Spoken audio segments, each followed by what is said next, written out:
Page 35, Bubblegum Boogie, another boogie woogie. This has another pattern for boogie woogies that are used there in the left hand, and you'll see it, it's here. And again, they're going to use the 1, 4, and the 5 chords on these. So that's a 1 chord in C major. So that's what they do. They add these extra notes. It's actually a 1, 7, but we haven't had 7ths yet. So just do that. It's 1 chord. A few extra notes. And then the 4 chord is up here. Same thing, same pattern. And then back here, you see this pattern. The 5 chord is up here. 4.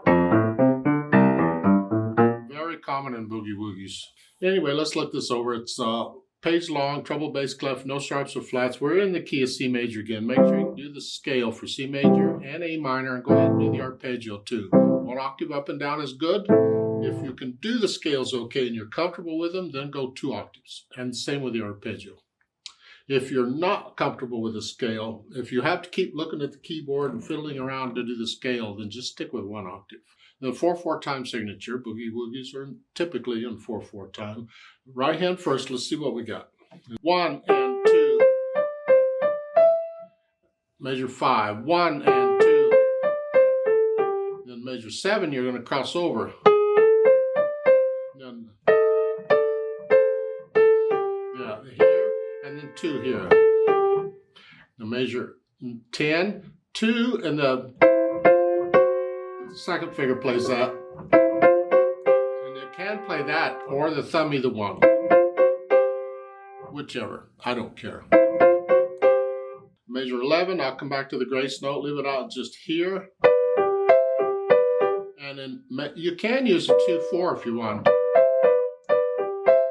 I usually do. And then come down 1. And then measure 13, you're up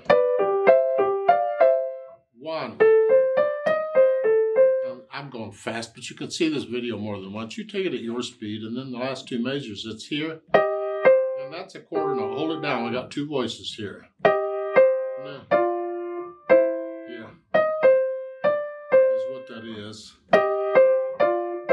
And that last mess at the end, that is a B and a C and an E. Just spell out the chord. And how you finger it is up to you. I can do that. I can do that. I can do lots of stuff, just however you want to finger it. Left hand's got that pattern I showed you. It's 1. Until you get to measure 7, that's 4 chord. Back to the 1 chord.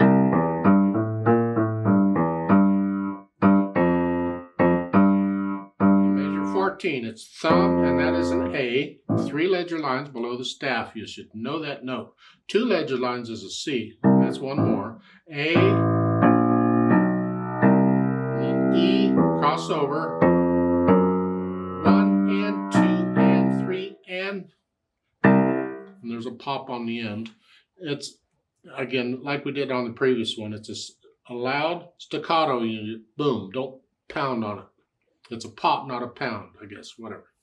Put the hands together, starting at measure 3, we're here.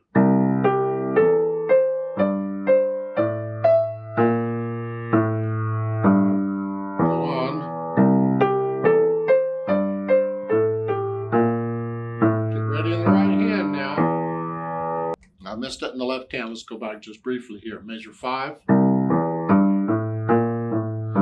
Measure 6. I need to prepare for measure 7. I don't want to go here.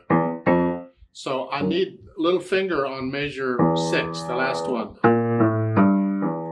Here. And then I can do a 4, 3, 2, 1 to start with for that one. That way I'm connecting the notes with the fingers if I want to. So starting on measure 5, it's here. Finger and then 4.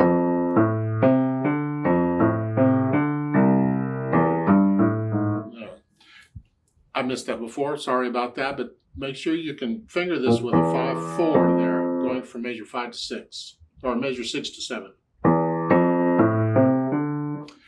Now both hands together, measure 6, we're here.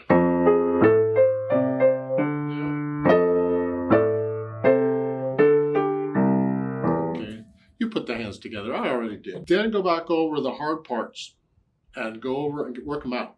Get rid of the hesitations. Once it's no hesitations, then we think about the articulation. They give you slurs in the right hand. That's fine. You have a few staccatos here and a few accents here, and the left hand won't tell you anything. Generally, with boogie woogies, we'll separate these notes just a little bit.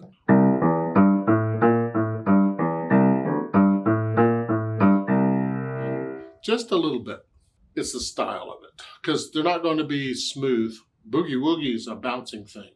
It's like in the previous lesson, we had these. Those bounce along. We want these to bounce along too. Not short. No, just separated. And the grace note, again on measure 11, it's the same we did before. It's a little note here. Here.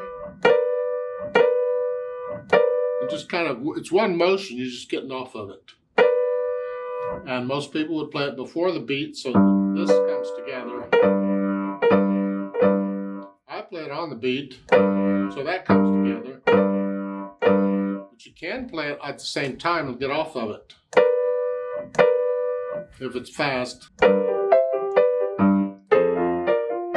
Then the dynamics, sort of soft. But then this comes. That's sort of soft. This has to get soft. Or you're going to play this soft and this sort of loud. Because we want this to be louder than this. Now in measure 7, they tell you sort of loud. But this is going to be still soft. We want to hear the right hand. Now in measure 11, now we're soft. This is very soft. Louder. Soft. You're echoing that. And then sort of loud.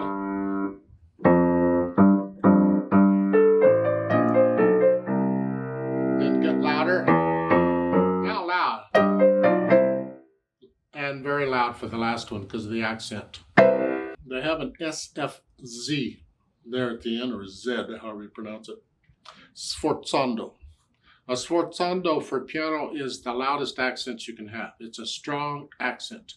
You don't need accent signs with a sforzando. A sforzando takes care of it. Just play the last one just really loud. Let the wrist claps and staccato. Get off of it. Loud. Boom. I disagree with putting accents on a sforzando. You don't need them both on piano. Then the speed. Well, chewing it over doesn't say a whole lot. It's not fast or slow. Again, with swing rhythms, because we're going to swing the rhythm 1 and 2 and 3, like we did before. 1 and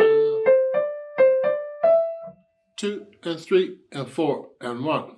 There is a limit when you swing a rhythm to how fast or slow you can go. Because if you go too slow, it doesn't swing. 1. That doesn't swing. And you can't go too fast. That doesn't swing as if, ugh. It's got to be somewhere in the middle. You feel it. What feels right in this piece? And since the whole piece got to be the same speed, you experiment. Well, the beginning, that's fine. But what about over page 11, or measure 10? Or next measure. What does that feel right? That's your speed. 1, 2.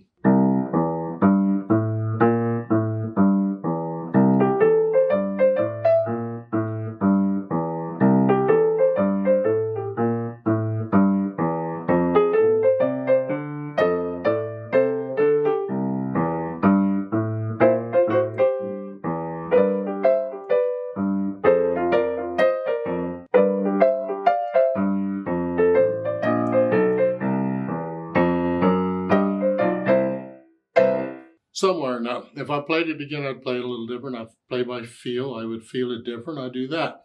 Remember the natural accents. 1, 2, 3, 4. Exaggerate them if you need to.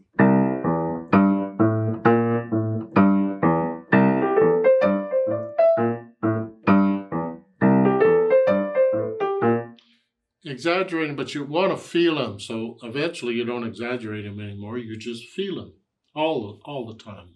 Now I might mention here, because I didn't, I'm hoping you caught it, in measure 12 in the right hand. You're here. You have a B flat there. That's good for the rest of the measure. So that last one is also a B flat.